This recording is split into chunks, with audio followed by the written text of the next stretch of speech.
the Idries Shah Foundation podcast. Practical Psychology for Today.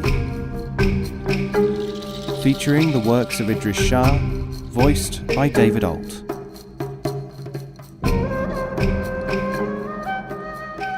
Welcome to the Idries Shah Foundation podcast.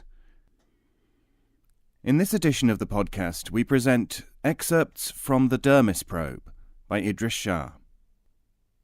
This audio has been made available by the Idries Shah Foundation. Pomegranates. A disciple went to the house of a Sufi physician and asked to become an apprentice in the art of medicine. "You are impatient," said the doctor, "and so you will fail to observe things which you will need to learn." But the young man pleaded, and the Sufi agreed to accept him. After some years, the youth felt that he could exercise some of the skills which he had learnt. One day a man was walking towards the house, and the doctor, looking at him in the distance, said, "That man is ill. He needs pomegranates." "You have made the diagnosis. Let me prescribe for him, and I will have done half the work," said the student. "Very well," said the teacher, "providing that you remember that action should also be looked at as illustration." As soon as the patient arrived at the doorstep, the student brought him in and said, "You are ill. Take pomegranates."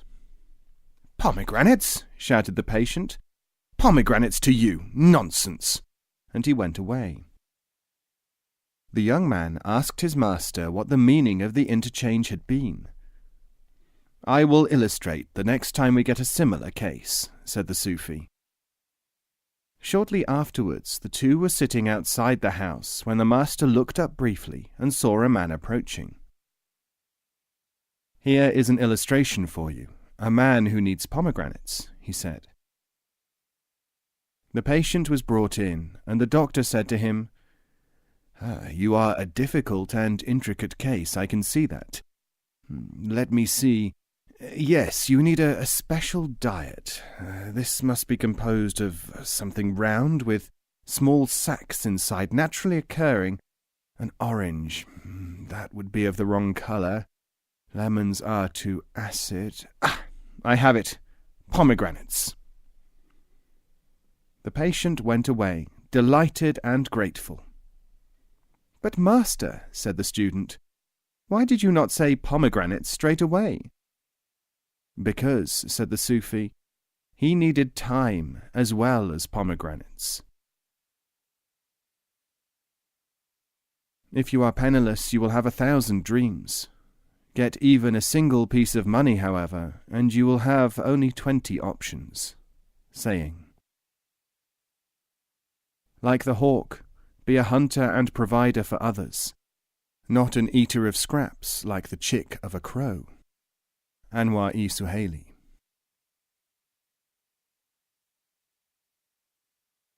The Sleeping Man. Akram was a man who earnestly sought real knowledge, and after many years he arrived at the house of a sage who knew all the secrets of life. Akram asked for the mysteries to be revealed to him, but the wise one merely said, "First things first, one thing at a time." But after years of attending the smallest wants of the master, Akram could only say that he had learned that there would be a golden age after several centuries. "Then I shall travel to those future centuries," said Akram to himself, for he could not imagine that the sage would be able to do anything for him in the meantime.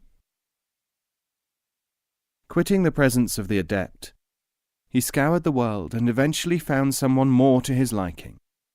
This was a wonder-working fakir who agreed to put Akram into a 700-year sleep.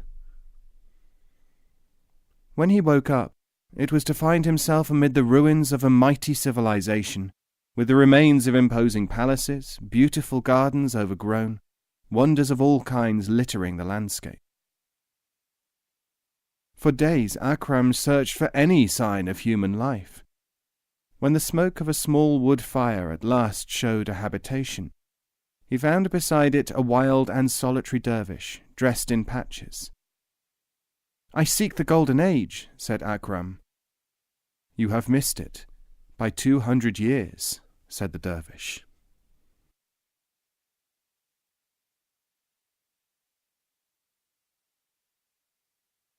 Abdali. A man came to Abdali and said, "I am a poor soldier. Please make it possible for me to be an officer." A year later he wrote to say, "I have been promoted, but I am now here fighting on the frontiers and find it onerous. Could you please help me to gain my release?" After 6 months this man arrived at Abdali's tekia, saying, "I am now released from the army and have become a merchant. May I have your intercession so that I might become more prosperous?"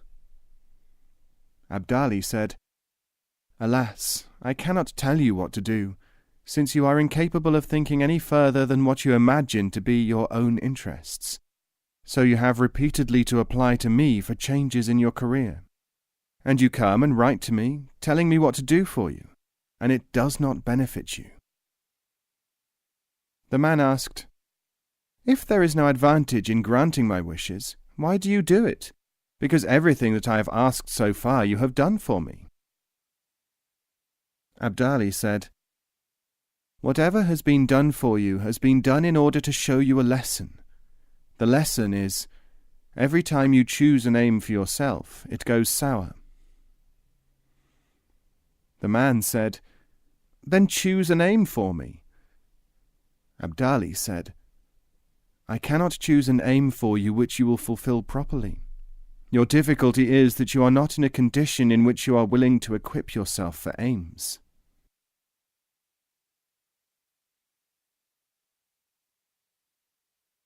The stone. Someone asked, "How can a small thought be an obstacle to a great one?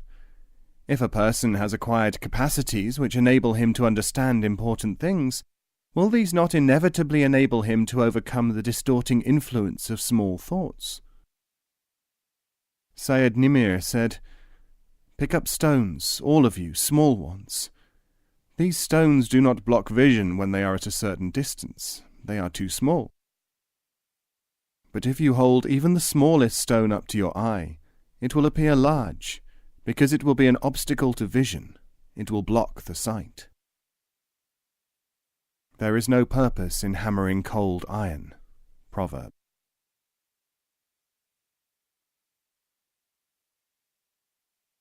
Unfettered.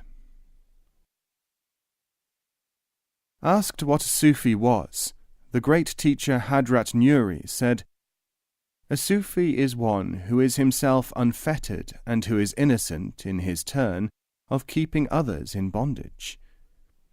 Sufism cannot be described in terms of doctrine, nor in the form of ceremonial. Doctrine needs coaching of a shallow kind. Ritual needs repetitious practice.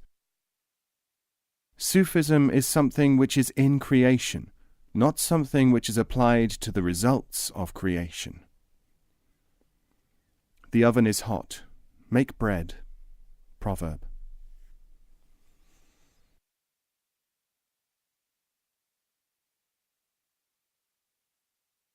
Musa of Isfahan. For many years, Musa not only taught disciples, but also ran the complicated affairs of his estates. On behalf of his people, he argued with lawyers, sent representations to the king, and made decisions about 101 day-to-day affairs. After he died, 2 lawyers were talking about him. The first said, "What an excellent illustration of how a man can be practical and also dwell in the sublime realms of thought." The other answered, "Musa's life was, rather, a rare example of total teaching. His worldly actions were as important as his spiritual aspects." But what could be the importance of the secular activities? Twofold. First, the worldly activities enabled Musa to maintain the physical welfare of his disciples. Secondly, it enabled him to illustrate to them every day and before their eyes the superficiality of ordinary life. Sunshine proves its own existence. Sandals. The Sufi teacher Ghulam Shah was asked what pattern he used in formulating his courses for disciples. He said, "Barefoot until you can get sandals, sandals until you can manage boots." One lie will keep out 40 truths. Proverb.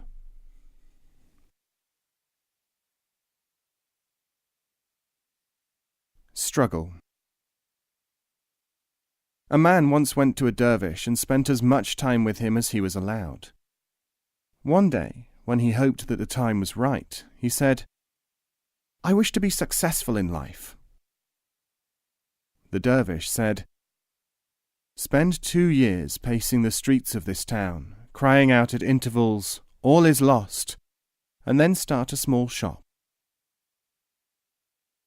When the man eventually opened his shop, everyone in the town knew him, and most of them shunned him, because they thought that he was a crazed dervish.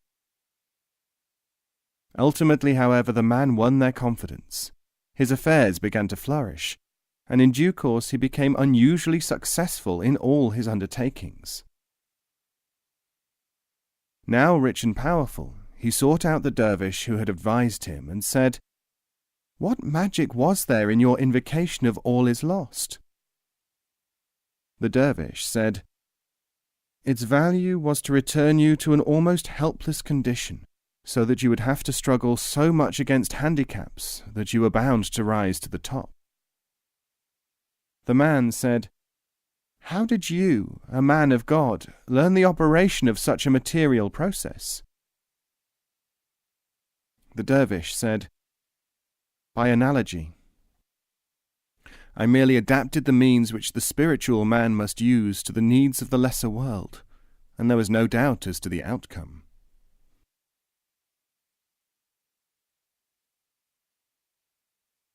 The Yemenite Inquirer. It is related of the great Imam al-Ghazali that he was once sitting quietly among a group of his students when a visitor from Yemen was announced. When the Imam made a signal that any question might be asked, the Yemenite said, "How are we to know you and about your works and the meaning of your philosophy?" The Imam gave orders for 50 different volumes of his books to be brought and presented to the visitor. He said to him, "Study these books, and you will have the answer to your question." When the Yemenite had left, a disciple asked, "I have no means of understanding the significance of this encounter. Would the Imam care to say anything about it?" Al-Ghazali said, "You will learn through digestion of the event." Many years later, after the death of the Imam, someone who had heard of this interchange asked the disciple what wisdom he had acquired from it. The disciple replied, "I have indeed understood it, though personal laziness and superficial thinking veiled the meaning from me for a long time. The Imam was giving the Yemenite an opportunity himself with his teaching in the written form, so that he could eventually transcend the written form. The Imam knew by the questioner's behavior and mode of approach that he had first to struggle against his bias against books. But what would have happened if the questioner had concluded that the Imam had specially favored him by presenting his books to him? The Yemenite would have failed. And what would have happened if the Yemenite had spent all his time trying to torture a meaning from the 50 works? No man can help such people. And what would have happened if the Yemenite had been offended by being given reading matter instead of companionship? That would have shown that the Yemenite was not ready to enter into companionship. Companionship, direct contact, is heralded by the acceptance of the indications of the companion. Every stick has two ends. Proverb.